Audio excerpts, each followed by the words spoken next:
이렇게 허무한 세상, 공평과 정의가 무너지는 세상 속에서 쉽게 이해할 수 없는 인생을 우리는 어떻게 살아야 할까요? 오늘 살펴볼 성경은 전도서입니다.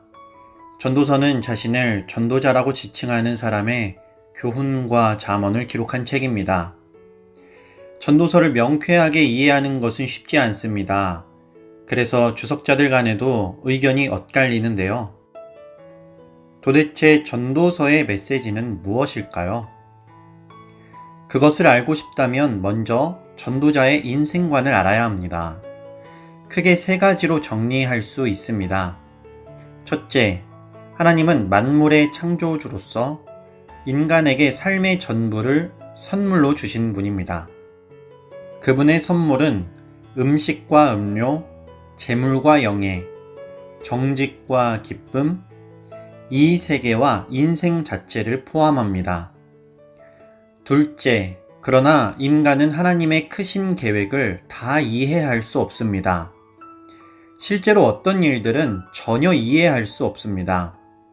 특히 권선징악과 같은 공평과 정의가 현실 세계에서는 일관되게 작동되지 않습니다.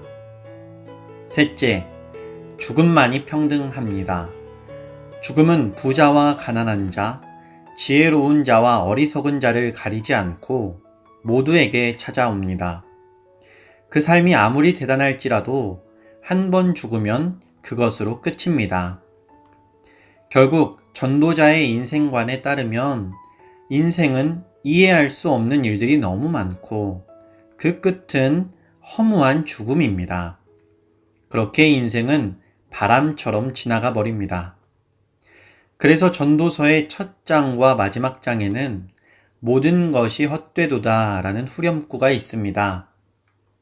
그렇다면 우리는 이렇게 허무한 세상, 공평과 정의가 무너지는 세상, 쉽게 이해할 수 없는 인생을 어떻게 살아야 하는 걸까요?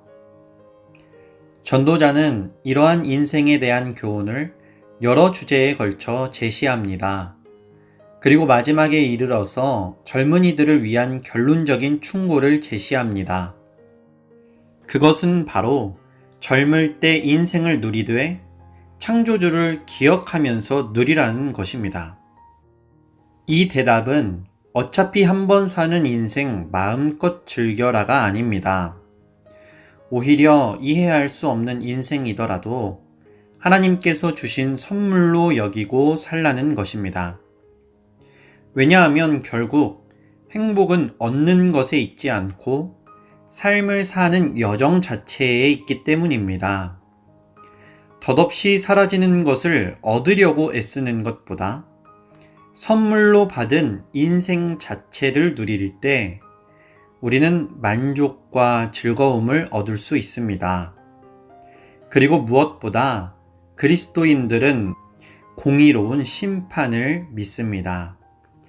그러니 여러분, 덧없는 것을 얻으려 애쓰기보다는 창조주 하나님을 기억하십시오.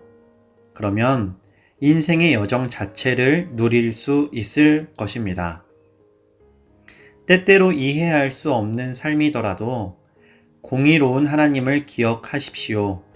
그러면 부활의 소망으로 현재의 삶을 끌어안을 수 있을 겁니다.